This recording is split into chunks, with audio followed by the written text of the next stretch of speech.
So hello everyone, welcome to my channel, and today we are going to do chapter number 9, pleadings DPA ka. This is very requested video that I'm making today. So let's get started without wasting our time.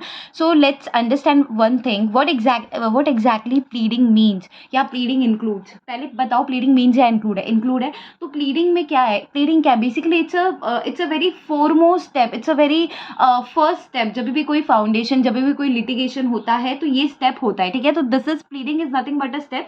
ठीक है, तो pleading includes filing plane या फिर return explanatory statement. मतलब filing plane किसको बोलते हैं? When formal statement through which suit is instituted. A formal statement through which the suit is instituted. ठीक है, एक फॉर्मल स्टेटमेंट दिया कि ये हुआ, फैक्ट ऑफ द केस ये हुआ, ये चीज़ें हुई, and through which the suit was instituted. Written explanatory statement मतलब formal statement through which the suit is defended. तो प्लीडिंग में ये दोनों आता है. इतना समझ में आई?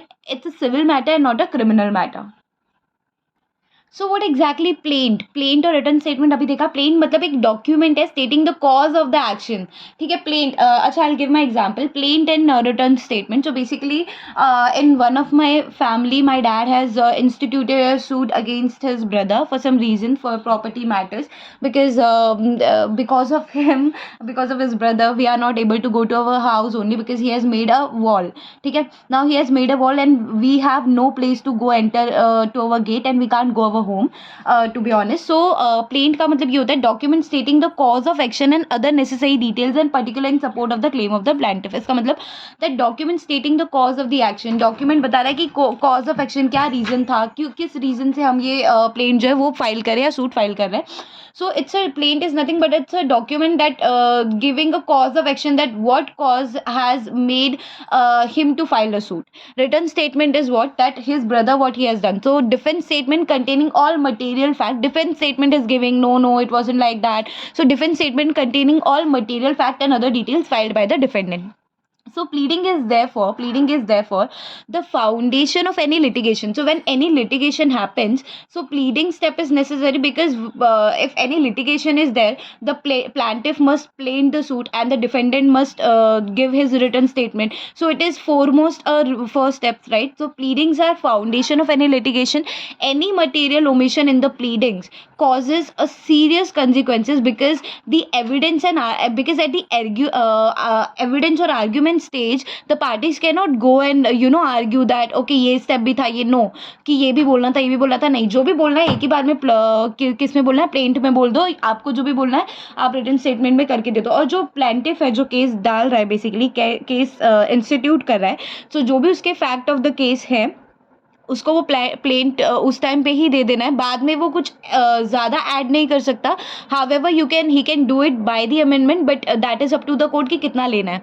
सो any material omission in the pleading causes a serious consequences because at the evidence or argument stages parties are not permitted to depart from the points. So whatever points he must have stated, my dad must have stated in the plaint, now he cannot depart from that and say no it wasn't like that. So my dad also whatever points he has stated in the plaint, he cannot deny from that. Okay, so whatever you're putting in your plaint, it has to be a factual based, it has to be true.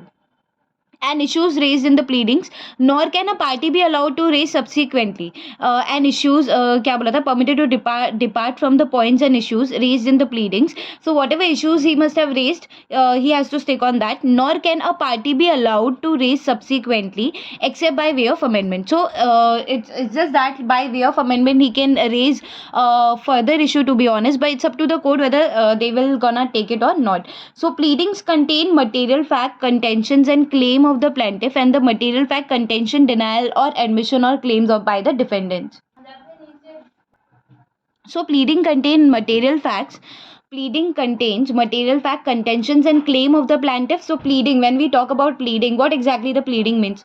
तो pleading का मतलब यही हुआ ना, जो मेरे dad ने plaint दिया और जो मेरे डैड के ब्रदर ने रिटर्न स्टेटमेंट दिया, तो दोनों को मिला के क्या बना, दोनों को मिला के क्या बना बेटा, प्लीडिंग बना. ठीक है, सो प्लीडिंग में क्या आया, material fact, contention and claim of the plaintiff my dad and the material fact, contention, denial, admission of claims bye the defendant my dad's brother. ठीक है, इतना समझ में आया. उसके बाद अब देखना यहाँ पर ऑब्जेक्ट ऑफ प्लीडिंग की हम जो बोलते हैं ना, प्लीडिंग की ज़रूरत ही क्या है, क्यों आया है ये पिक्चर में, ऑब्जेक्ट क्या है प्लीडिंग का.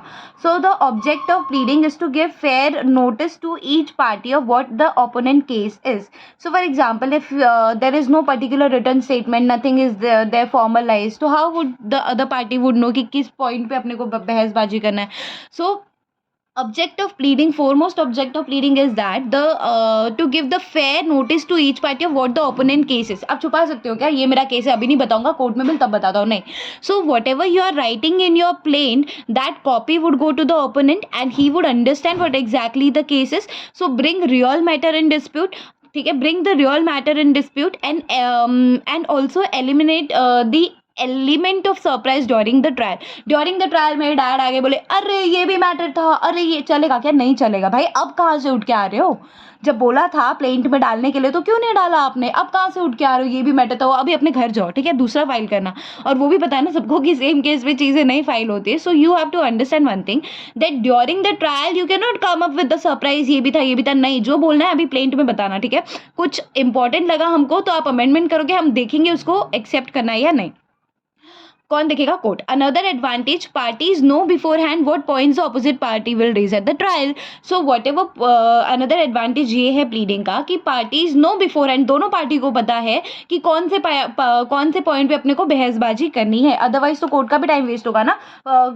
लॉयर्स कैसे रेडी रहेंगे, कैसे तैयार होकर आएंगे, क्या किस पॉइंट पे डिस्कस करना है. अब ऑन द स्पॉट इतनी भी तो कोई काबिलियत नहीं है ना, ऑन द स्पॉट सब चीज़ें हो जाएंगी. So otherwise they may go to a great expense, अगर ऐसा नहीं किया प्लीडिंग में तो they may go to a great expense and it procuring in great expense in procuring evidence to prove at the trial facts which their opponents will at once concede. So that is the most satisfactory method of attaining this object, is to make each party in turn state his own case and answer that of his opponent before the hearing. क्या बोला मैंने, that the most satisfactory method of attaining this object is to make each party in turn state his own case and answer that of his opponent before the hearing. Such statement or answers to them are called the pleadings. समझ में आया, such statement of answers to them are called pleadings. तो object of the pleading is a three fold story. Object of the pleading is a three fold. क्या है, सबसे पहले तो object क्या है, प्लीडिंग में क्यों कर रही हूँ यार, मैं क्यों कर रही हूँ प्लीडिंग, क्या मिलने वाला है प्लीडिंग करके, क्या मिलने वाला है. तो to define the issues involved between the parties. So try to understand, if my dad would not file a plaint or if my the plaint में नहीं दिया, बोला कि कोर्ट में अभी तो ऐसे ही बता दे रहा हूँ, ये केस है बाद में बताऊंगा, भाई बाद में क्या बताएगा तू, बाद में क्या बताएगा. So to define the issues involve between the parties, court should also understand कि भाई इशू क्या है दोनों के बीच में, तू अपना रियल मैटर डाल, वो अपना डिफेंस डालेगा कि क्या क्या सीन है, तब तो मुझे जाके समझ में आएगा भाई, थोड़ा तो समझ में आएगा मैटर क्या है, चल क्या रहा है, सीन क्या है. सो to define the issues involved between the parties, पहली चीज court to define the issues involved between the parties. Second, to provide an opportunity to the opposite party or other side to meet up the particular allegation raised against him or her. अब ये क्या है कि मेरे dad ने plaint file किया, so it is so the other person, like the dad's brother, should also get an opportunity, right?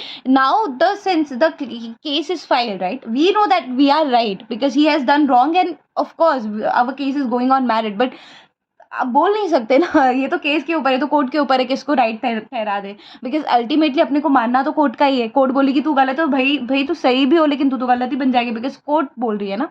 So to define the issues between the parties, ठीक है. सेकंड बोला to provide an opportunity. So जब हम case file करते तो ऐसा नहीं है ना, गलत भी हो सकता था कि हमारी जगह पे उसने केस फाइल कर दिया होता, और ठीक है, और उसकी गलती, ब्रदर की गलती, डैड की ब्रदर की गलती, उसकी गलती, और केस भी वही फाइल कर रहा है, परेशान हमको अलग कर रहा है, ये भी तो हो सकता था ना. तो ये इस चीज़ों को हटाने के लिए to provide an opportunity to the opposite party और the side to meet up the particular allegation raised against him और her. Third, to enable the court to adjudicate the real issue involve between the parties. To enable the court to understand कि real issue क्या है दोनों के बीच में, scene क्या है, समझ में आया? So when we talking about object of the pleading, तो अपने को ये पूरा प्लीडिंग का जो भी समझा है अभी वो लिखना है। ऑब्जेक्ट ऑफ द प्लीडिंग में क्या आएगा, तो डिफाइन द इशू। अपने को सबसे पहले तो डिफाइन करना है कि दो पार्टी के बीच में मैटर क्या है, define the issue. Second, to provide an opportunity to the other party, to the opposite party on the other side to meet up the particular allegations raised against him और her, and to enable the court to adjudicate the real issues involve between the parties. To enable the court, court को भी तो understand करना भाई scene क्या है, चल क्या रहा है, हो क्या रहा है। सो सबसे ज़्यादा तो डिफाइन करना है इशू। सेकंड, सामने वाली अपोजिट पार्टी को भी अपॉर्चुनिटी देना है कि अपना डिफेंस जो है, अपना पर्टिकुलर एलिगेशंस को मीटअप कर पाए अगेंस्ट हिम और हर, एंड कोर्ट को भी अंडरस्टैंड कराना है कि रियल मैटर क्या है बिटवीन द पार्टीज। इतना समझ में आया? So now let's understand, we are talking about fundamental rules of pleadings, ठीक है। Pleadings, we are talking about pleadings, ठीक है। उसके फंडामेंटल रूल्स क्या है कि भाई तू प्लीड कर रहा है ना, तो ये समझ ले कि ये फंडामेंटल रूल्स है। इसके 4 फंडामेंटल रूल्स है, ठीक है, कि मुझे ना फैक्ट बताओ, लॉ मत बताओ, पहला। सेकंड, फैक्ट बता रहे हो तो कौन सा बताओगे, सिर्फ और सिर्फ मटेरियल फैक्ट बताओ, ये मत बताओ उसकी बीवी यहाँ रहती थी, उसकी बीवी वहाँ रहती थी, फिर लोग वहाँ शिफ्ट, नहीं, मटेरियल फैक्ट बताओ। पहले तो मुझे क्या बताओ, फैक्ट बताओ, लॉ मत बताओ।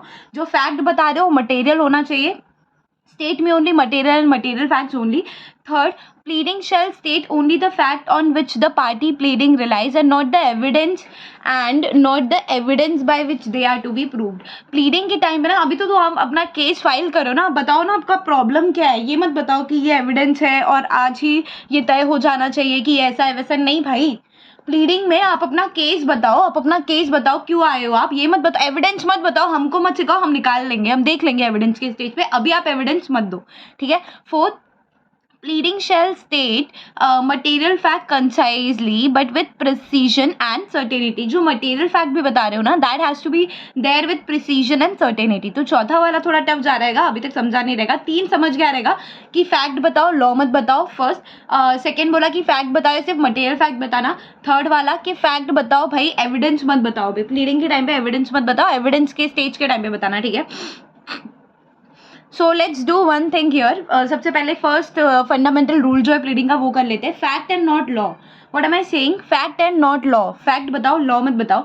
तो क्या लिखा है यहाँ पर देखना, statement of facts and not law, duty of the pleader, it's the duty of the pleader to set out facts not the legal inferences, it is for the जज to draw the inferences from those facts, सो अ जज is bound to apply the correct law and draw correct legal inferences and facts out of that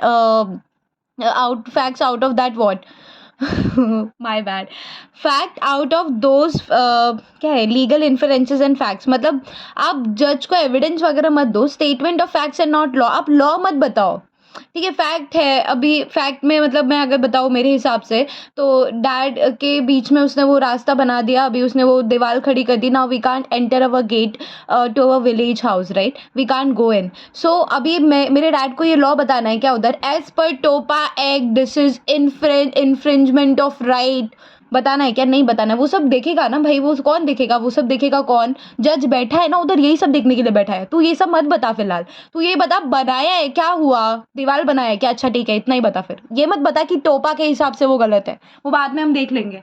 so statement of the facts and not law, duty है pleader का to set out facts and not the legal inferences, it is for the जज to draw the inferences from the fact. जज देखेगा कि क्या देखना है, a जज is bound to apply the correct law and draw correct legal inferences and fact even if the party has been foolish to make a written statement about the law applicable to those fact.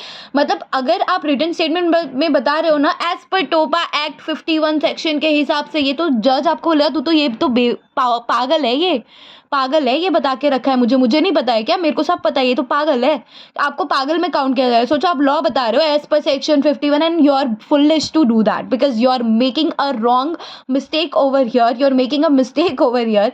आपको fact बता रहा है, law बताना ही नहीं है, fact बताओ क्या हुआ और निकलो वहां से, ठीक है। नेक्स्ट देखना, where a party pleads that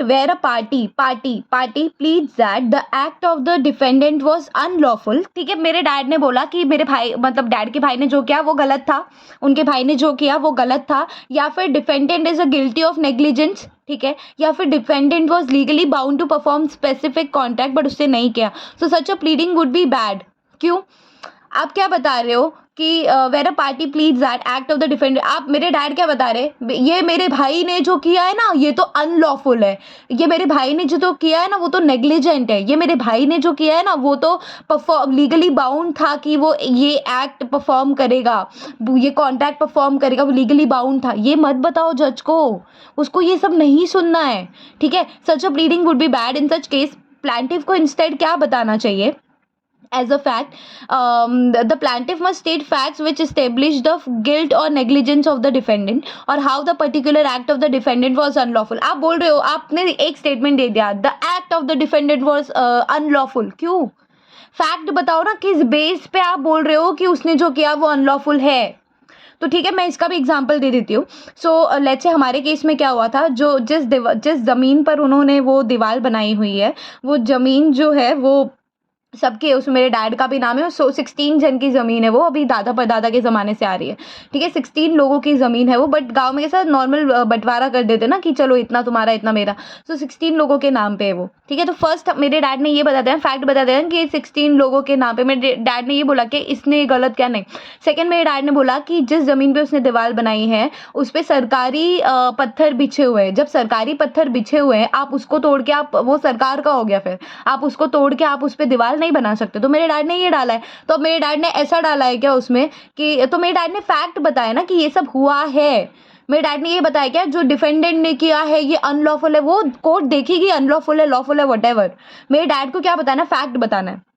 तो ठीक है, in such case plaintiff must state fact which establish the guilt, fact which establish the guilt और नेग्लिजेंस और how the particular act of the defendant was unlawful. तो मेरे dad ने बताया ना how the act of the defendant was unlawful of the fact leading to contract which does bound the defendant, so the plaint should only contain the recital that would form the basis of the claim. ठीक है, इतना समझ में आया। Now declaratory suit में क्या होता है, डिक्लेरेटरी सूट में आप बोलोगे that in the declaratory suit it is not enough to plead that the plaintiff is the legal heir of the deceased, for this is an inferences of law. The plaintiff must show how he was related to the deceased. समझ में आया? ये मत बताओ plaintiff declaratory suit में, आप ये मत बताओ ये इसका बेटा है, आप ये बताओ कैसे ये इसका बेटा है, ठीक है। मनी सूट में ये मत बताओ, it is not enough that the plaintiff is entitled to get money from the defendant, he must state the fact. ये मत बताओ that the plaintiff is that I am entitled to get the money out of him. ये बताओ कि आपने ये पैसे कब दिए थे, कहाँ दिए थे, कितने बजे दिए थे, कोई था क्या उधर, कोई विटनेस था क्या, किसी के सामने दिया था, कोई साइन दिया था, कोई डॉक्यूमेंट पे कुछ किया था क्या, वो सब बताओ। ये हमको भी पता है आपको इतना पैसा मिलना चाहिए नहीं मिलना चाहिए वो बाद में देखेंगे, पहले फैक्ट बताओ कि दिया था क्या, पता चला दिया ही नहीं और मांग रहे। ठीक है, in a matrimonial petition it is not enough to state that the respondent is guilty of cruelty.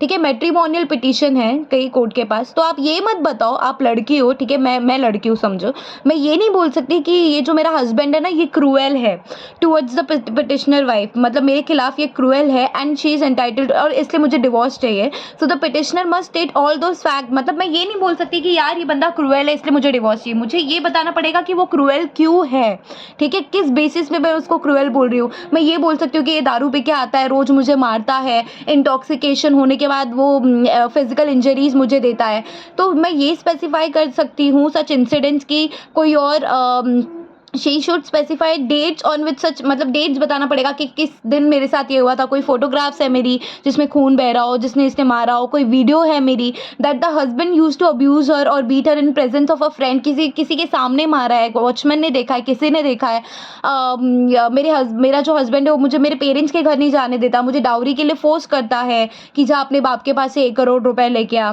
इसीलिए मुझे डिवोर्स चाहिए। तो ये सब बताना पड़ेगा, ये मत बोलो वो क्रूएल है इसलिए मुझे डिवोर्स चाहिए, वो क्यों क्रूएल है वो बताना पड़ेगा। समझ में आया इतना? I hope I am able to make you all understand this thing. ठीक है, नेक्स्ट है plaintiff files a suit for negligence and damages. Plaintiff ने क्या किया, files a suit for negligence and damages. तो it is not enough for him to state negligence. First of all plaintiff must state those fact which defendants duty, he must state how and in what manner the defendant was guilty of the negligence. तो plaintiff is doing what, plaintiff is filing a suit for negligence and damages. तो plaintiff is just writing कि मैं plaintiff हूँ और मैं suit for negligence and damages file कर रहा हूँ कि इसने नेग्लिजेंस किया, क्यों किया, कैसे बेसिस पे किया, किस मैनर में किया, कब किया, वो सब बताना पड़ेगा। फिर है suit of recovery of money for the good sold. क्या बोला?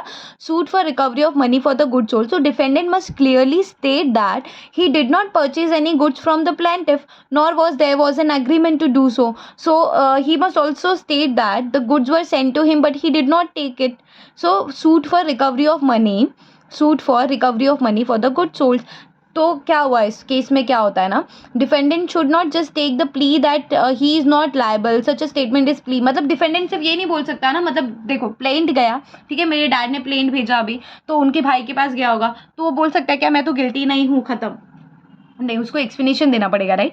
So similarly when suit for recovery of money for the good sold, मतलब इसमें क्या केस समझने की कोशिश करना, suit for recovery of money for the good sold. मैंने एक गुड्स बेच दिए, अब मैं उससे मनी रिकवर करना चाहता हूँ, तो प्लेंटिफ कौन है? जिसने सूट किया है, उसने गुड्स भेज दिए, पैसे रिकवर करने के लिए मैंने केस कर दिया। So defendant must clearly state that he did not purchase any goods from the plaintiff nor there was any agreement to do. मैंने डिफेंडेंट बोला भाई मैंने इससे तो गुड्स खरीदे ही नहीं है, ना कोई एग्रीमेंट था खरीदने का, goods were send to him but he, मेरे को गुड्स भेजे इसने, मैंने नहीं लिया, तो पैसे किस बात के? तो क्लियरली बताना पड़ेगा, इससे बहुत दुनिया के तरह तरह के केस निकल जाएंगे। Now, defamation and damages. So, the plaintiff must state all the facts of the defendant act or acts such as his public utterances in which he named the plaintiff and made remarks about his character or profession or publication in which he was painted in a manner as would, in the opinion of the common man, lower him in the eyes of estimation of society. So, defamation and damages. इस बंदे ने मेरे साथ ये कर दिया, अरे क्या किया, किधर क्या, वो तो बता कि क्या किया इसने। तो प्लेंटिफ बोल सकता है कि भाई इसने मेरे व्हाट्सएप ग्रुप में ना, जहाँ पे मैं ना सोसाइटी का मेंबर हूँ और हमारा सोसाइटी का एक ग्रुप है, उसने मेरे व्हाट्सएप ग्रुप में क्या किया, मुझे भला बुरा कहा, मुझे गालियाँ दी, मुझे सबके सामने मेरा इस तरह से मुझे जलील करने की कोशिश की गई, जो कि मैं नहीं हूँ रियल में, और जलील करने की कोशिश की, जिससे मेरा कैरेक्टर, मेरा रेपुटेशन डाउन हुआ है। This is the reason, this is the fact that you can state in there, ठीक है।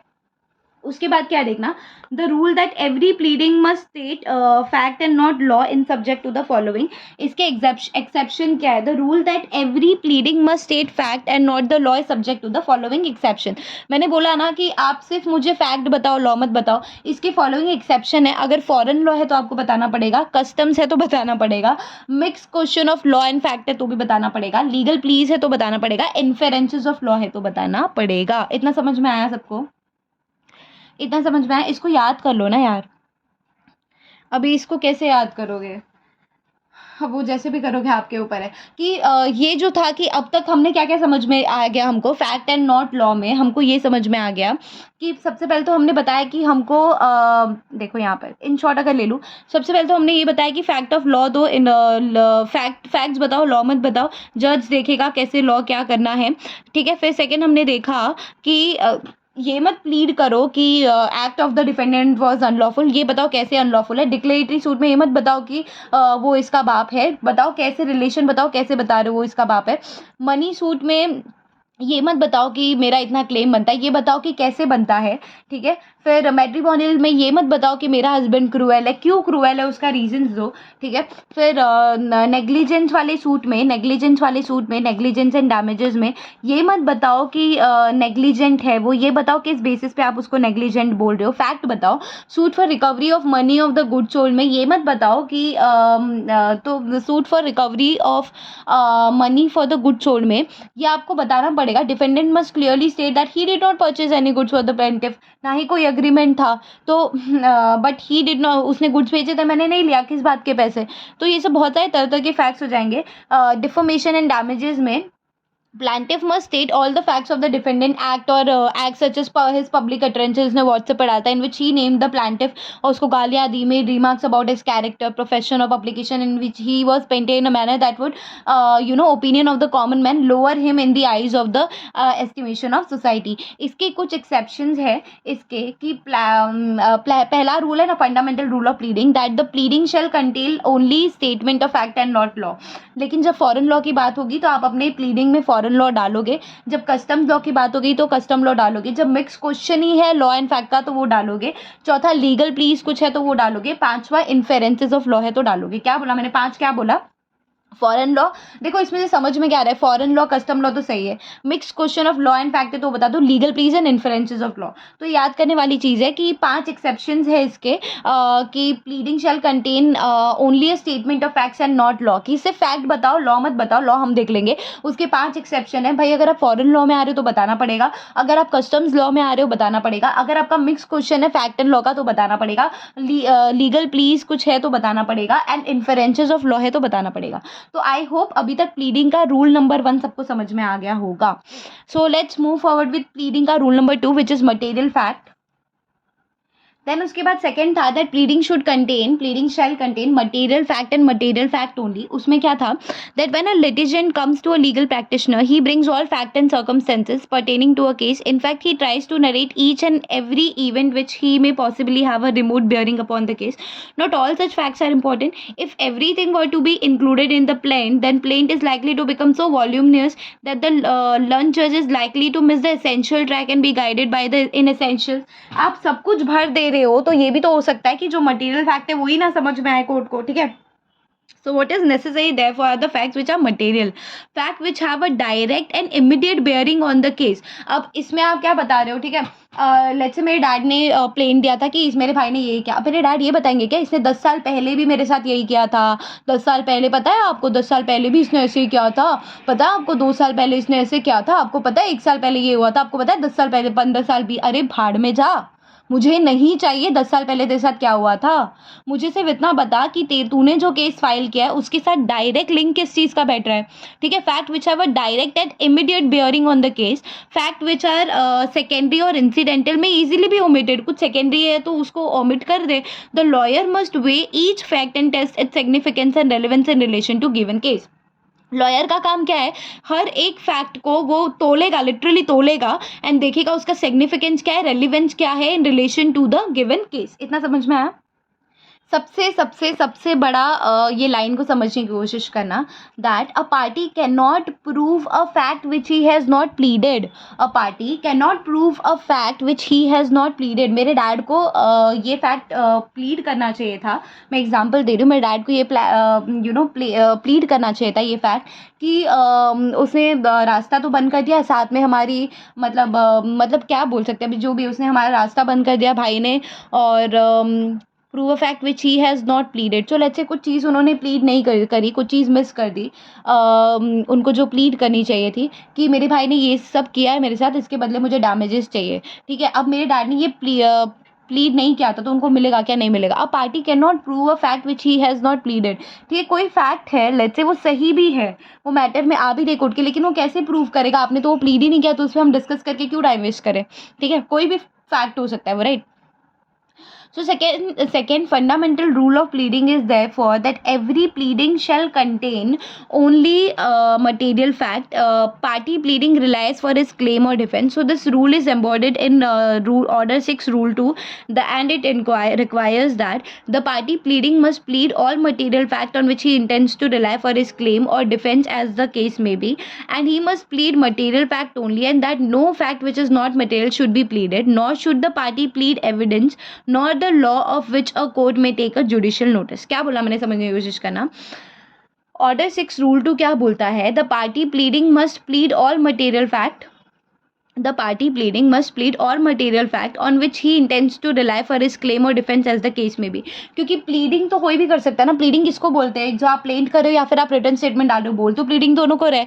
तो party pleading must plead all material fact which he intend to rely for his claim और defence of as the case may be, ठीक है। He must plead material fact only, and that no other fact which is not material should be pleaded, not should the party plead evidence. भाई तू material fact मत बता, ठीक है, तू material fact मत बता, तू एविडेंस भी मत दे। अब मेरे डैड जैसे प्लीड कर रहे थे ना, जब भी प्लीड कर रहे थे ना, कि ये बोलना था उनको कि सरकारी पत्थर पे, सरकारी खड़ंजा पे इन्होंने दीवार बनाई है, तो मेरे डैड क्या फोटोग्राफ्स दिखाएंगे उसको, फोटोग्राफ्स प्रिंट करके साथ में फाइल के लगाएंगे क्या, देखो देखो ये सरकार, भाई एविडेंस नहीं चाहिए, भाड़ में जा, एविडेंस बाद में देख लेंगे, अभी तू बता मैटर क्या है, मेरे को एविडेंस अभी मत दे, मुझे बता मैटर क्या है. So he must plead material facts only and that no other than material fact should be pleaded, nor should the party plead evidence. अभी एविडेंस मत प्लीड करो. Nor the law of which court may take judicial notice, nor the law of which a court may take a judicial notice. ठीक है.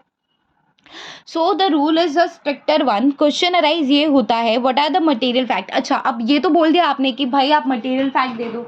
Material fact क्या है, मुझे ये भी तो समझ आना चाहिए कि मटेरियल, पता चला कि मैं सोच रही हूँ ये मटेरियल नहीं है और बाद में वही मटेरियल निकले, तो अब मैं क्या करूँ.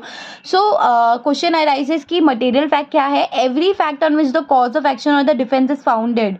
Every fact on which the cause of action और द डिफेंस इज फाउंडेड, और every fact on which the cause, मेरे डैड का एग्जाम्पल लेते हैं. एवरी फैक्ट, हर एक fact on which the cause of action is founded is material fact. Every fact, कुछ भी ऐसा किया हो जिससे कॉज ऑफ एक्शन अराइज हुआ हो वो मटेरियल फैक्ट होगा. क्या बोला मैंने, कुछ भी ऐसा किया हो उन्होंने, कुछ भी ऐसा किया हो उन्होंने जिससे कॉज ऑफ एक्शन अराइज हुआ है वो मटेरियल फैक्ट होगा. तो उन्होंने क्या किया, उन्होंने दीवार बना दी, दैट्स अ मटेरियल फैक्ट. इतना समझ में आया.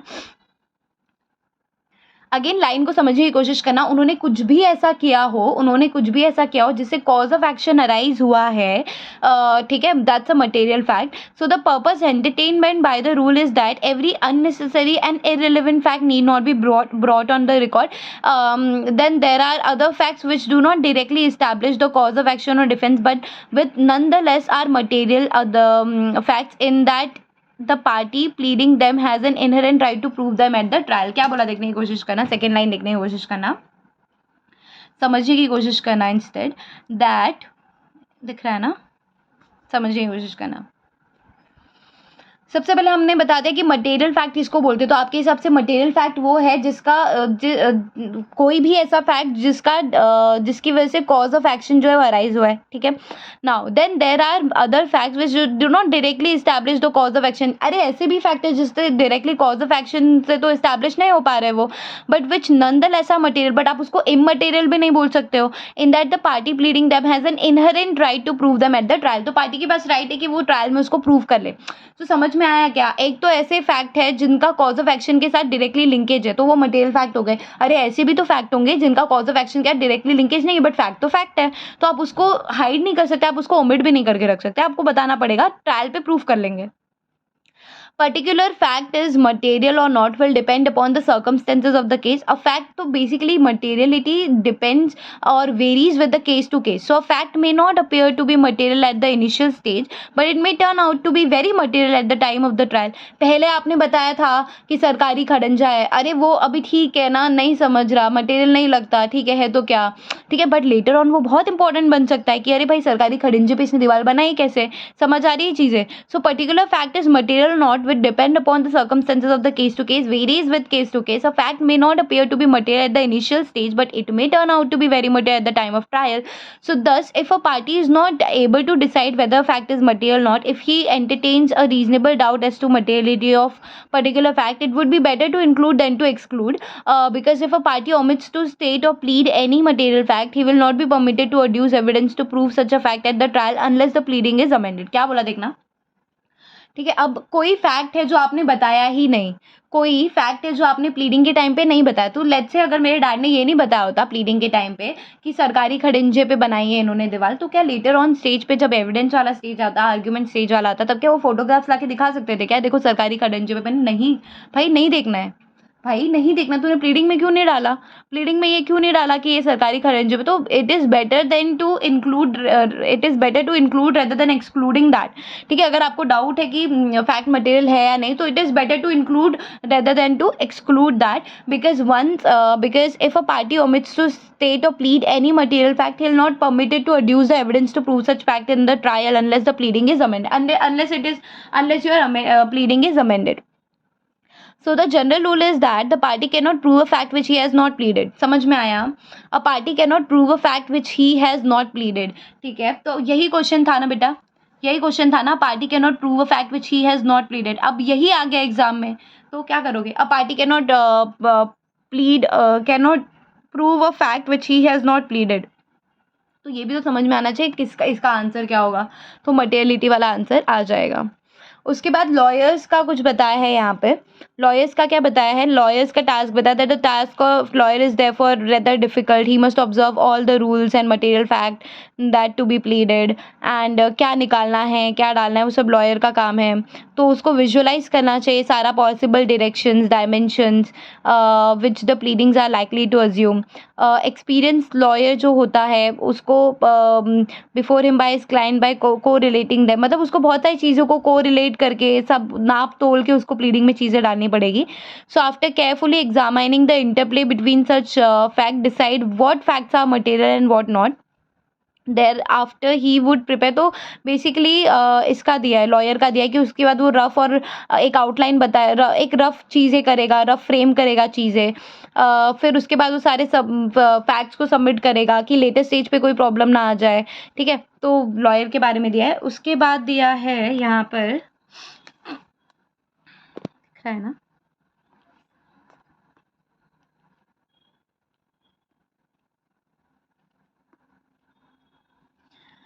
उसके बाद क्या दिया है, the idea is that the pleading should not include any fact which would not assist the party, the pleading should not include any fact which would not assist the party even if such fact is proved, and why at all waste the energy time and money is established the correctness or otherwise of fact which does not advance the party's case. So one of the reasons why the litigation drags for years is that the litigants do not come to the point, there being much about nothing. In India the courts are filled with all sorts of litigation, so the lawyer are taking briefs of all sorts and they are extremely busy, so they have hardly any time to examine the materiality of the facts narrated to them by their clients. So the pleading therefore become unwieldy and voluminous, so much so that at the time of framing of the issue the matter becomes really hard nut to crack. Lawyers भी क्या करते हैं, lawyers को पता है यार अभी मैं एक तो इसके केस में इतना पढ़ा हूँ, पता चला कि मैंने सिर्फ और सिर्फ मटेरियल फैक्ट नहीं डाला था कुछ, और जिसकी वजह से मैं उसको अब बाद में प्रूव भी नहीं कर सकता, इससे अच्छा मैं सब भर देता हूँ, देखा जाएगा बाद में। फिर यहाँ पे क्या देखना, मटेरियल फैक्ट आर प्राइमरी और basic fact which must be pleaded by the plaintiff और by the defendant in support of the case set up by him इधर to prove his cause of action और defences. क्या बोला है, material fact are primary और basic fact which must be pleaded by the plaintiff or by the defendant in support of the case set up। ये भी आ गया line, तो आपको लिखना क्या, आपको लिखना यही पेज है, इतना समझ में है, लाइन आगे तो भी पेज यही लिखना है, क्वेश्चन टाइप का है। ठीक है, अब इसके इंस्टेंसेस देख लो कि इंस्टेंसेस मटेरियल फैक्ट के क्या क्या है, एग्जाम्पल्स है, एग्जाम्पल्स ऑफ फैक्ट्स। फिर जो मटेरियल नहीं है उसके भी एग्जाम्पल्स दिए ये लोग ने, फिर एक्सेप्शन दिया है उसका कुछ, फिर आएगा रूल 3। तो अभी एक पेज और करना है इस आंसर पे, एक नहीं, ऐसा अगर देखोगे तो 2 पकड़ो फिर।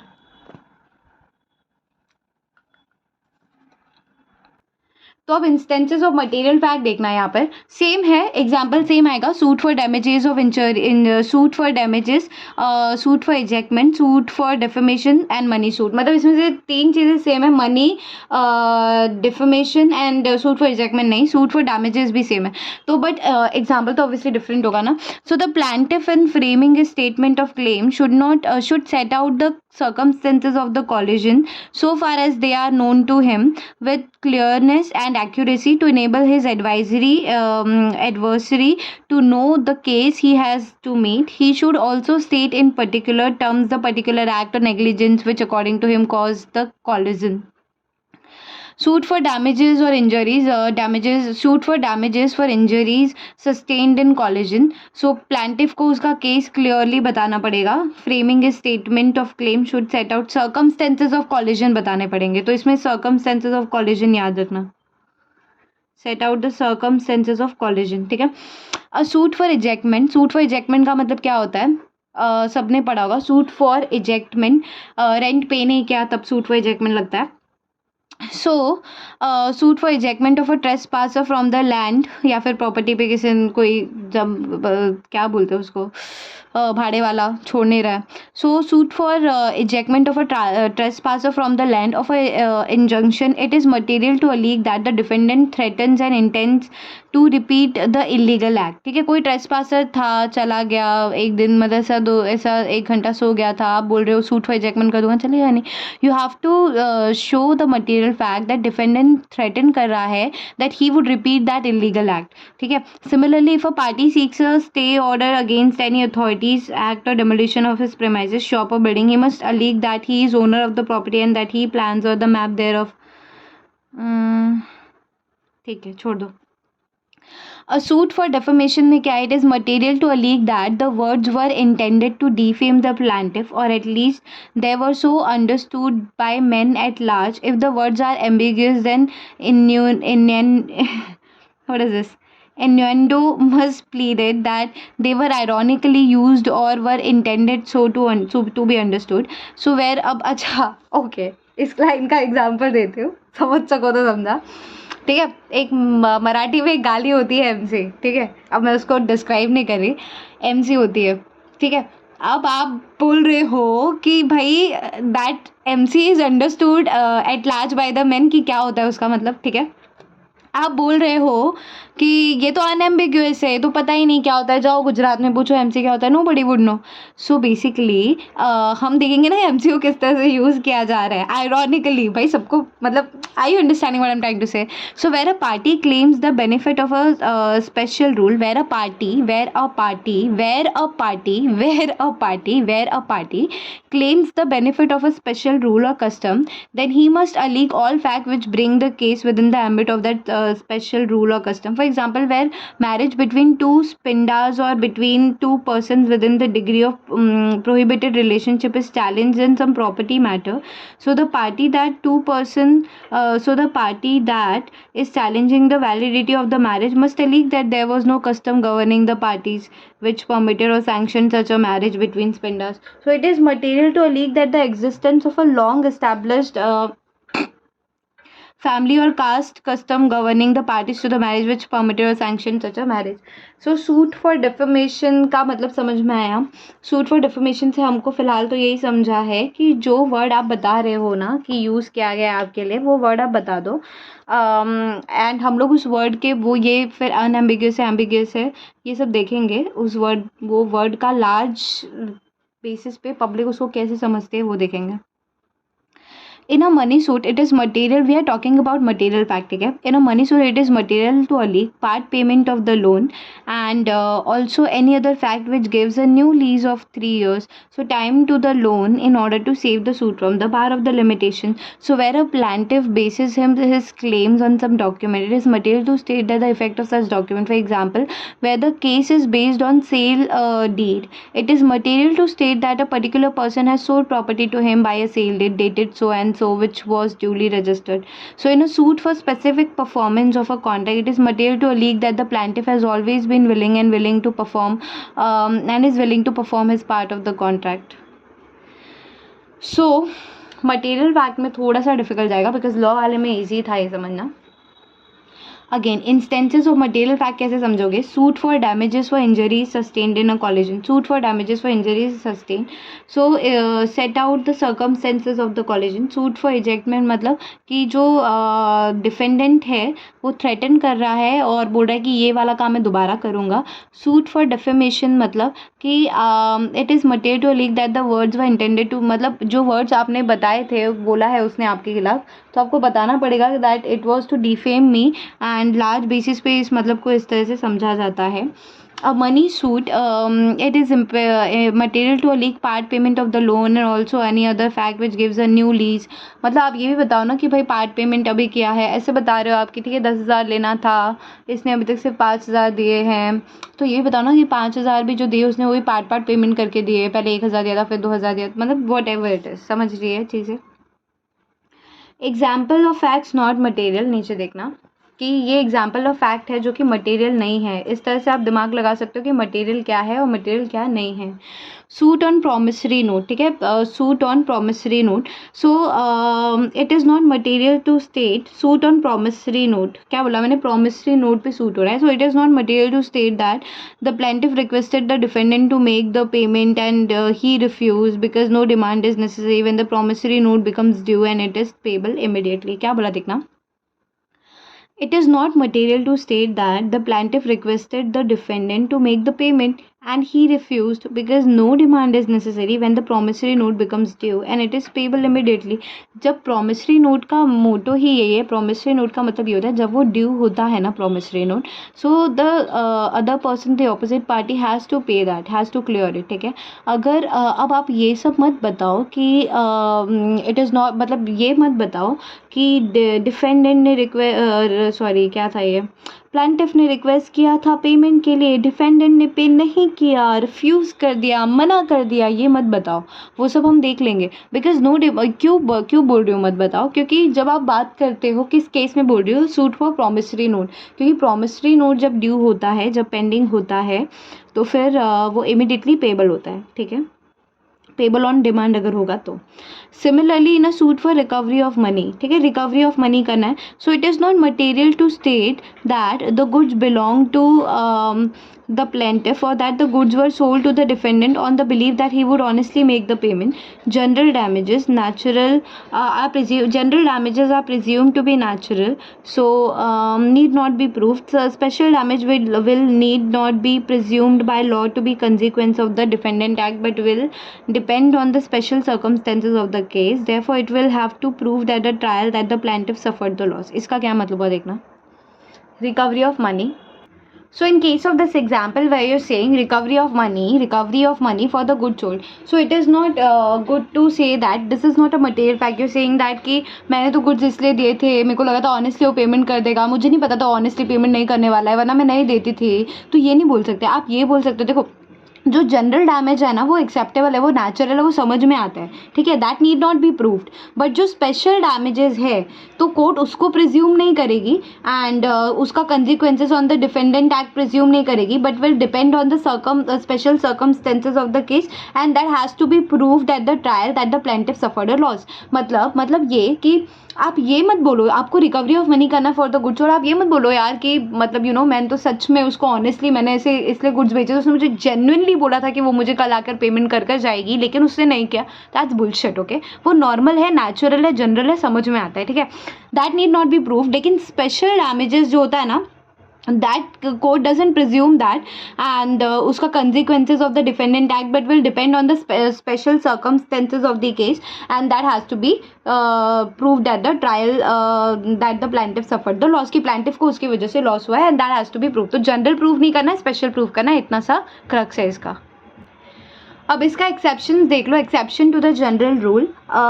सो the second fundamental rule of pleading, namely that every pleading must state all material fact and material fact only, has following well known exception. तो जो सेकेंड प्लीडिंग का जो फंडामेंटल रूल था ना, that pleading shall include material fact and material fact only, उसके कुछ exceptions है कि अगर कंडीशन प्रेसिडेंट होगा तो आप मटेरियल फैक्ट नहीं भी डालोगे, नॉर्मल फैक्ट डालोगे तो भी चलेगा, एंड प्रिजम्पशन ऑफ लॉ होगा तो भी चलेगा, मैटर्स ऑफ इंड्यूसमेंट होगा तो भी चलेगा.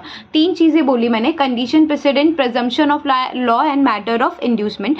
सो कंडीशन प्रेसिडेंट में क्या बोला मैंने, that the performance of the occurrence of any condition precedent need not be pleaded as it averments shall be implied in the pleading, but where a party chooses to contest the performance or occurrence of such condition, he is bound to set up the plea distinctly in his pleading. This follows from the provision contained in Order 6, Rule 6, and which runs that any condition precedent the performance or occurrence of event. क्या बोला देखना, any condition precedent the performance or occurrence of event shall be distinctly specified in his pleading by the plaintiff or defendant. Mr. इसका example देखने की कोशिश करना. X ने agree किया to build a house for Y at certain rate. क्या बोला x ने अग्री किया कि मैं तेरे लिए घर बनाता हूँ Y इतने रेट पे बनाऊंगा. A condition of the contract is that the payment should only be made upon the certificates of Y. मतलब उन्होंने एक कंडीशन डाला, क्या हुआ देखना कि एक्स ने बोला कि Y टेंशन मतलब मैं तेरे लिए घर बना दूंगा, ठीक है, लेकिन Y ने बोला एक कंडीशन है कॉन्ट्रैक्ट का कि मैं पेमेंट तभी करूँगा अगर ये जो तूने घर बनाया है ना, ये सर्टिफिकेट ये Y वाई का जो आर्किटेक्ट, मतलब जो मेरा आर्किटेक्ट है, वो मेरे को सर्टिफिकेट दे रहा है कि घर जो है वो बराबर बना है और इतना अमाउंट ड्यू है, और X is desires to file a suit for money against Y. So the obtaining and presenting of the certificate from Y architect is a condition precedent to X's right of action. So it will be for Y to plead that the architect has never certified that the amount is due. ठीक है. It will be for Y to plead that the architect has never certified that this amount that you have to pay or that this amount is due. ना अब ये इस line को पढ़ना.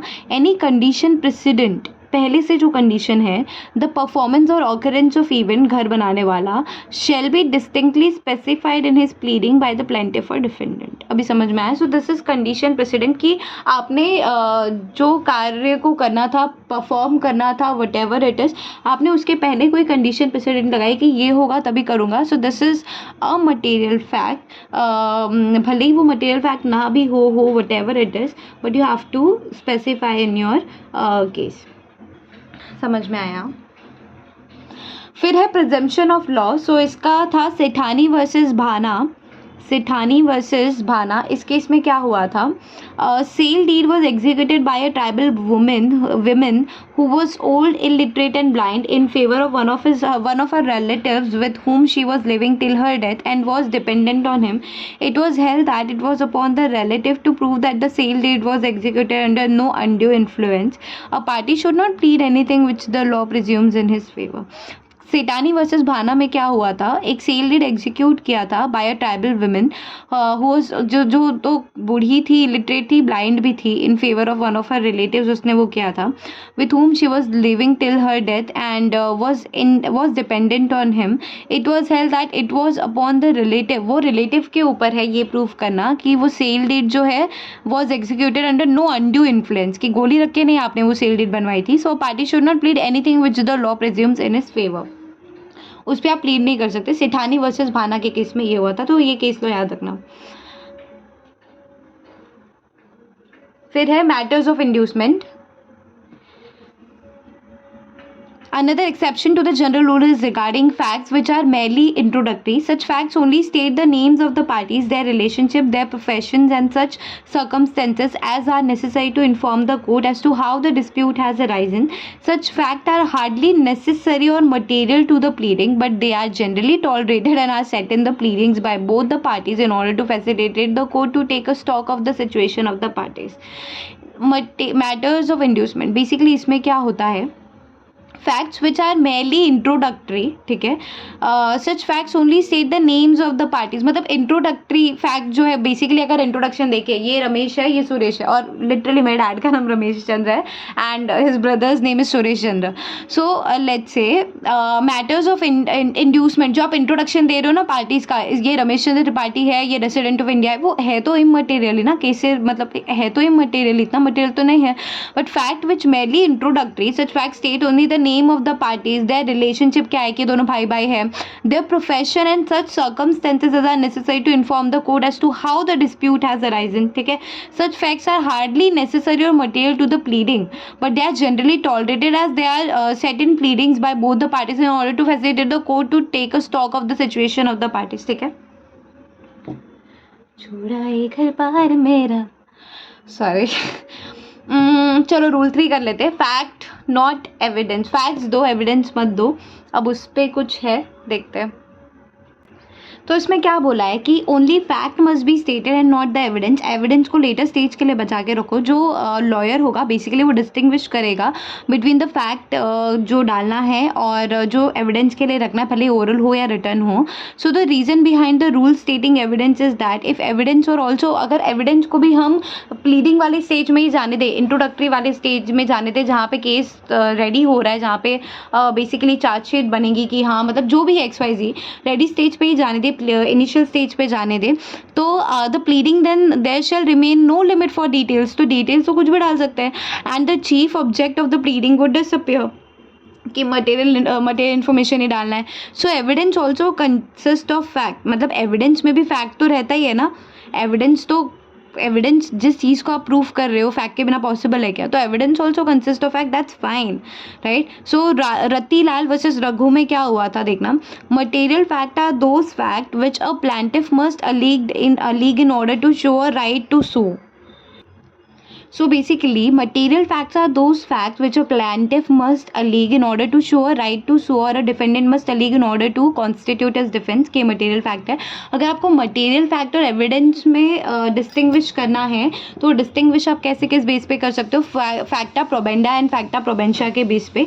Facta probanda क्या होता है? The fact which are to be proved. The fact which are to be proved कि दीवार बनी है और गलत बनी है, this is the fact that has to be proved, right? These are the fact on which a party relies and are ought to be stated in the pleading. Facta probanda क्या होता है कि fact which are to be proved कि दीवार बनी वो fact है, वो रॉन्ग बनी है, that has to be proved, right? Facta probantia क्या होता है? फैक्ट इन इशू होता है. These are the fact in issue which are not to be stated because by their means facta probanda proved. So thus these facts are evidence, these facts are the evidence. इसमें क्या बोला देखना, that as to existence of certain fact on which the party relies for its cause of action or defense, ठीक है, are not fact in issue. Facta probenda जो है are not fact in issue, but they are relevant in that at the trial their proof will establish the existence of the fact in issue. मतलब once this is proved तो ये अपने आप proved हो जाएगा, fact in issue अपने आप proof हो जाएगा once this facta probenda is proved, because that is what you have went to the court to prove that, right? So for example, Mr. A was married to B in accordance with a particular custom. Let's say Mr. A was married to B as per Hindu custom. So once the custom is Mr. A was married to B in accordance with a particular custom governing marriage between A and B. In this case the custom is a both. Custom दोनों है ना, fact भी है और evidence भी है, right?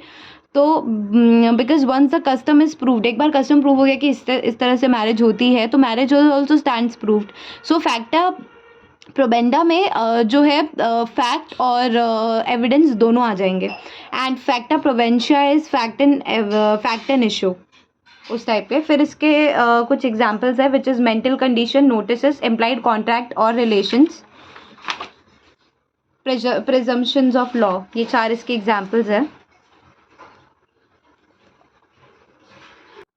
So mental rule के बारे में क्या बोला है, मेंटल कंडीशन के बारे में क्या बोला है? When we talking about order 6 rule 10, that clearly says that wherever it is material to allege malice, fraudulent intention, knowledge or other condition of the mind of any person, it shall be sufficient to allege the same as a fact without setting out the circumstances from which the same is to be inferred. Thus it is sufficient to allege that the defendant has cheated the plaintiff to the extent of rupees 10,000.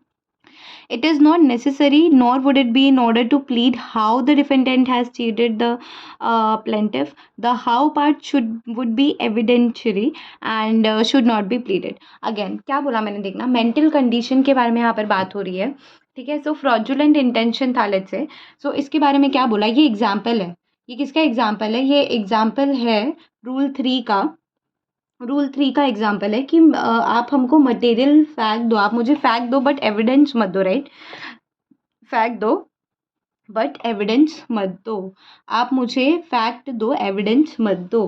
तो rule 6 order 6 rule 10 क्या बोल रहा है? That whenever it is material to allege malice और fraudulent intention है, knowledge है किसी person को, that it is sufficient to put something as a fact without setting out the circumstances from which it has to be inferred. Thus it is sufficient to allege that the defendant has cheated on her with 10,000 rupees. It is not necessary, nor would be, in order to plead how the defendant has cheated the plaintiff. The how part would be evidentiary. तो ऐसा अगर कुछ हो जाता है कि fraudulent intention है सामने वाले का, you can plead that okay he has cheated on me with rupees 10,000 rupees. How part would be evidentiary, तो हाउ वाला पार्ट रहने दो, सर्कमस्टेंसेज वगैरह रहने दो, हाउ वाला पार्ट रहने दो. नोटिस रूल 11 ऑर्डर ऑर्डर 6 का रूल 11 है, ये ऑर्डर 6 का रूल 10 है, ये ऑर्डर 6 का रूल 11 है. Less down that wherever it is material to allege notice to any person of any fact, matter or thing, it shall be sufficient to allege such notice as a fact unless the form or the precise terms of such notice or the circumstances from which such notice is to be inferred are material. In many cases, notice has to be alleged as a material fact. For example, in a suit to recover trust property from a person to whom a trustee has given it in breach of trust, or in a suit where priority for subsequent transfer is claimed. In such cases, it is sufficient to allege notice as a fact. It is not necessary to state the entire from or precise words of the notice, nor any other circumstances from which such a notice could be inferred sometimes. So, however, in the form or the precise words or the notice are material under must be alleged. For example, where the plaintiff claims to have determined the monthly tenancy of by 15 days notice to quit, the pleading should state on 14 Jan dated the plaintiff served upon the defendant a written notice calling upon him to vacate the house and deliver up the possession to him on the expiry of January 31. In such cases, the precise form and words of the notice are material and must therefore be clearly stated in the pleadings. समझ में आया इतना कि notices को भी हम fact में count कर लेंगे, लेकिन उससे रिलेटेड किस चीज़ों का ध्यान रखना है वो आपको देखना पड़ेगा. तो अभी तक हमने क्या देखा कि जब हम बोल रहे हैं फैक्ट दो एविडेंस मत दो, उसमें हमने 3 एग्जांपल, एक तो केस था जो कि था रत्तीलाल वर्सेस रघु, और फिर हमने फैक्टा प्रोबेंशा देख लिया. फिर हमने देखा इसके कुछ एग्जांपल है कि फैक्ट दो एविडेंस मत दो. पहला है मेंटल कंडीशन है, कि अगर उसका फ्रॉडुलेंट इंटेंशन है तो फिर आपको बताना है तो ठीक है. नोटिसेस में देखा. फिर है इम्प्लाइड कॉन्ट्रैक्ट और रिलेशन है तो क्या. एक और 4th पॉइंट है आई गेस इसका, let me check. Presumption of law. हाँ. So basically the first one was order 6 rule 10, this is order 6 rule 11, order 6 rule 12 आगे, and then order 6 rule 30. order 6 rule 10 में सबको पता चल गया कि fraudulent intention वाला केस है, ठीक है. order 6 rule 11 में ये है कि अगर आपको लगता है it is material to give notice तो इट इज़ सफिशिएंट, आप नोटिस दे सकते हो, कोई प्रॉब्लम नहीं है. अनलेस वो नोटिस में से कुछ आप ऐसे फैक्ट या सर्कमस्टेंसेस मत बताओ, नोटिस में ऐसे सर्कमस्टेंसेस मत बताओ जिससे एविडेंस इन्फेरेंस हो पाए, ठीक है. सो इसका एग्जाम्पल दिया है. In a suit to recover trust property from a person to whom a trustee has given it in breach of trust, or in a suit where priority for subsequent transfer is claimed, it is sufficient to allege notice of a fact, ठीक है. फिर है implied contract और relation. इसका क्या मतलब होता है देखना, दिख रहा है ना ये. हाँ. इम्प्लाइड कॉन्ट्रैक्ट और रिलेशन किसको बोलते हैं बेटा. सो वेरेवर एनी कॉन्ट्रैक्ट और any rotation between person is to be implied from a series of letter or circumstances, it shall be sufficient to allege such contract or relation as a fact, and to refer generally to such letter conversations or circumstances without setting them out in detail, and if in such case the person pleading desires. क्या ये देखते हैं. इसका बोलने का मतलब इतना है, जब किसी लेटर से ये समझ में आ रहा है कि ये कॉन्ट्रैक्ट इम्प्लाइड होगा तो आप उसकी डिटेल में मत जाओ, ठीक है. अब इसका एग्जांपल देखना है, यहाँ पे बहुत अच्छा एग्जांपल है, सबसे अच्छा यही एग्जांपल लगा मुझे. देखना यहाँ पे. Take the case of carrier's contract. So the moment the goods are accepted to be carried to a particular destination. So my dad is a transporter. So the moment the goods are accepted to be carried on a particular destination, we have trucks and we have drivers of course. तो we have trucks. जब भी माल, चलो हिंदी में समझाती हूँ, जब भी माल जो रहता है वो आता है, लोड होता है और गाड़ी जाती है, right. So the moment the goods are accepted to be carried to a particular destination, जब मेरे डैड को अच्छा लगा, भाड़ा बराबर है, सब कुछ बराबर है, और वो गुड्स को डिलीवर करने के लिए डेस्टिनेशन में, लेट्स से कोयम्बतूर जाना है, कोयम्बतूर के लिए रेडी हो गए, कि ठीक है चलो ड्राइवर को बोल दिया, वो कोयम्बतूर लेके चला जाएगा माल को. Now and the receipt is issued, बिल्टी इशू होती है ना कि इतना इतना है, इतना इतना इसका भाड़ा है, इतना एडवांस में है, इतना खोटी है. So there is an implied contract, right, there is an implied contract कि ठीक है हो गया, वो रिसिप्ट के थ्रू, वो बिल्टी के थ्रू हमको पता चला that there is an implied contract होगा. And the receipt for the good is an evidence, and the receipt for the good, the receipt for the goods is an evidence of the contract. In this case, it would be sufficient to plead the implied contract by making a reference to the receipt issued. So the evidence of the receipt and other matters will come up later. If any contract is to be inferred from letters, the date of the letters must be given. इसमें ये समझ में आया बेटा, take the case of carrier contract, the moment of the goods are accepted. जब the moment मेरे dad ने good accept किया, माल एक्सेप्ट किया कि ठीक है ये माल हम लोग कोयम्बतूर पहुंचा देंगे, ठीक है. Now this is an implied contract, हो गया कॉन्ट्रैक्ट, इम्प्लाइड कॉन्ट्रैक्ट हो गया. The receipt for the good is an evidence, the receipt for the goods, the receipt कि उसका रिसीट मिला है, जो बिल्टी मिला है, the receipt for the good is an evidence of the contract. So in this case it would be sufficient to plead that the implied contract by making a reference to the receipt issued and the evidence of the receipt should be use at the later stage of the evidence. ठीक है, इतना समझ में आ गया होगा. फिर है presumption of law, order 6 rule 13. ये क्या बोलने की कोशिश कर रहा है, presumption of law. So states that neither party need in any pleading allege any matter of fact which the law presumes in this favour or as to which the burden of proof lies up on the other side unless the same has first been specially denied. Example, consideration for a bill of exchange where the plaintiff sues only on the bill and not for the consideration as a substantive ground of claims. To be honest, मुझे भी नहीं समझा, इसको दोबारा पढ़ते हैं. नहीं समझा मतलब इंटरप्रिटेशन रॉन्ग नहीं देना चाहती मैं आपको. Presumption of law, presumption of law का मतलब क्या होता है, आप लॉ को प्रिज्यूम कर रहे हो, presumption of law. So neither party need in any pleading allege any matter of fact which the law presume in this favour और as to which the burden of proof lies upon the other side unless the same has first been specially denied. Example, consideration for a bill of exchange where the plaintiff sues only on the bill and not for the consideration as a substantive ground of claim. क्या समझ में आया बेटा इससे? तो लाइनों को पढ़ना, neither party need in any pleading allege any matter of fact, मतलब कोई भी पार्टी ऐसा मैटर ऑफ फैक्ट नहीं बताएगी विच the law presumes in this favour. मतलब लॉ ने उस पर्टिकुलर लाइन को, उस पर्टिकुलर थिंग को किसी तरह से प्रिज्यूम करके रखा हुआ है as to which the burden of proof lies upon the other party, ठीक है, other side unless the same has firstly been denied by the court. So मतलब बेसिकली बोलने का मतलब ये है कि लॉ ने अगर किसी चीज़ को प्रिज्यूम कर रखा है, तो आप अपनी प्लीडिंग उस पर मत दो, मैटर ऑफ फैक्ट मत बताओ. अगर लॉ ने किसी चीज़ को किसी तरह से प्रिज्यूम करके रखा है तो आप जो है आप प्लीड नहीं कर लीग any matter of fact which the law presume in this favour, जबकि बर्डन जो है वो दूसरे साइड पे होगा unless the same has firstly been denied by the court. तो अब जो ये रूल 3 है उसका एक एक्सेप्शन है, हालांकि 2 एक्सेप्शन है. In the case of writ petition and election petition, अगर रिट पिटीशन या इलेक्शन पिटीशन कर रहे हो तो आपको बताना पड़ेगा क्या, मैटर्स ऑफ एविडेंस बताना पड़ेगा. तो इसके एक्सेप्शन में आप लिख सकते हो, ठीक है, writ petition plus evidence petition. चलो, now rule 4, facts to be stated concisely and precisely. Fact to be stated concisely and precisely. फिर इसके एग्जाम्पल्स ये हैं. The following point should be keep in mind while drafting a pleading. ये कुछ जा रहा है आपका नेक्स्ट पेज तक. फिर प्लीडिंग सिविल करके एक क्वेश्चन है, फिर प्लेन स्ट्रक्चर वगैरह दिया है, फिर रिटर्न स्टेटमेंट वगैरह दिया है, how to draft a return statement ये सब दिया है.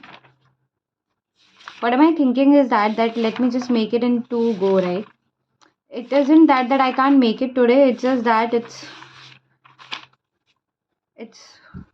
let me make it in 2 parts so that you can also revise one part in a very well manner, and then we're gonna move forward with the second one. So let's do this rule 4 and then we would end up this video.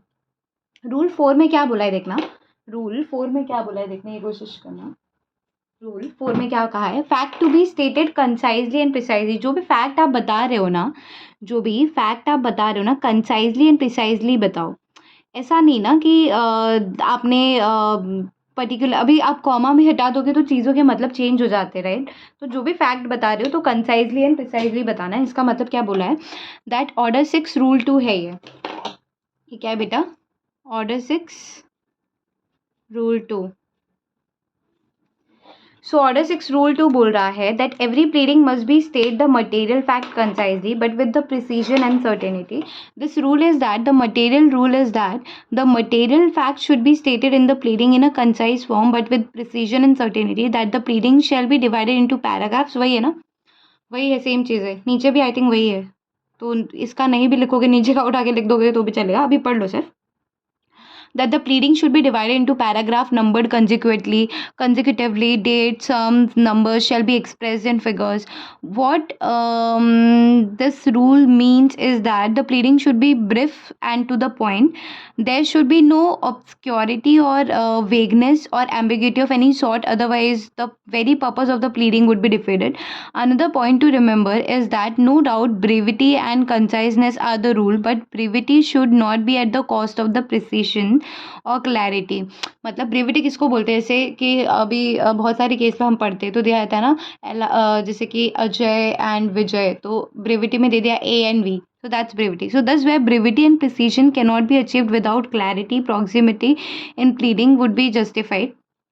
If the facts stated in the pleading are all material, then they all must be alleged, notwithstanding the proximity that might cause. In order to bring precision, conciseness, and clarity, a lawyer should be have a good command over the language and grammatical structure, and should know the exact meaning of the words. Longer and complex sentence which is likely to become ambiguous should be avoided.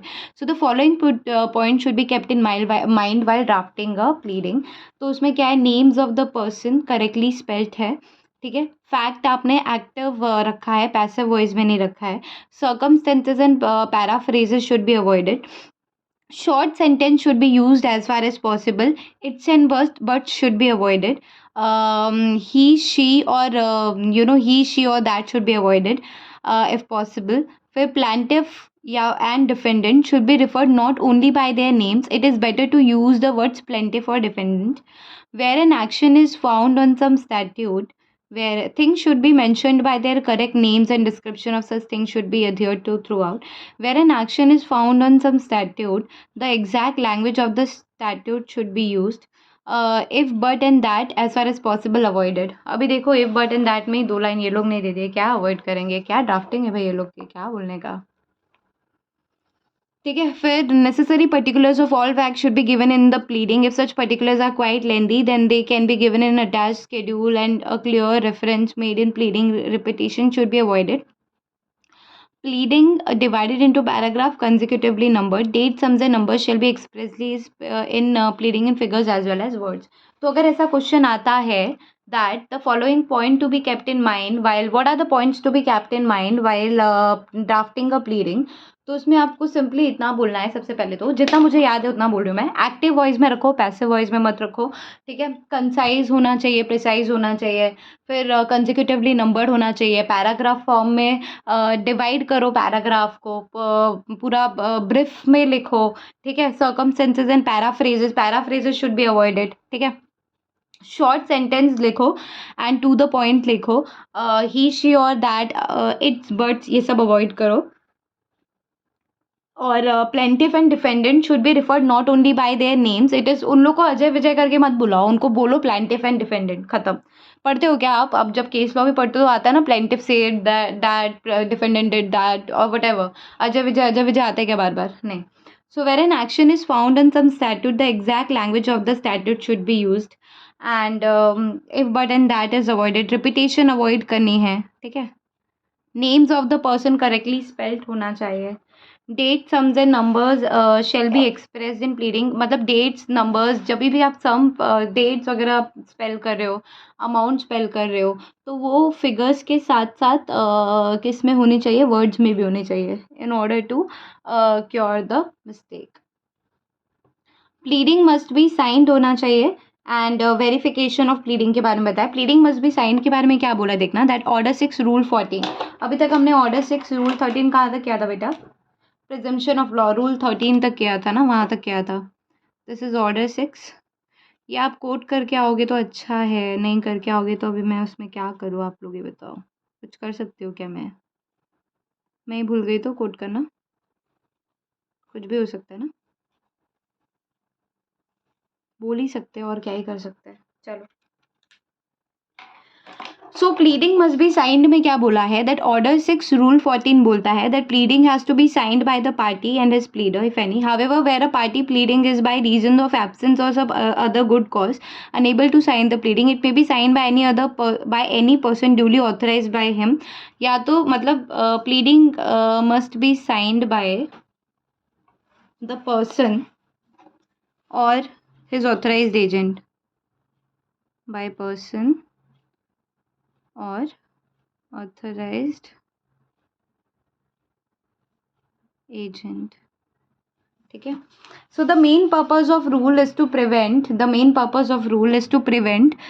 any possible denial by any party that he did not authorize the proceedings। Thus, even if a pleader produces the वकालतनामा duty authorizing him to fight or defend the suit, the signature of the pleader alone would not do। The pleading must bear the signature or thumb impression or any other identification mark of the party concerned। अच्छा, मैं इसका example दूँ आपको।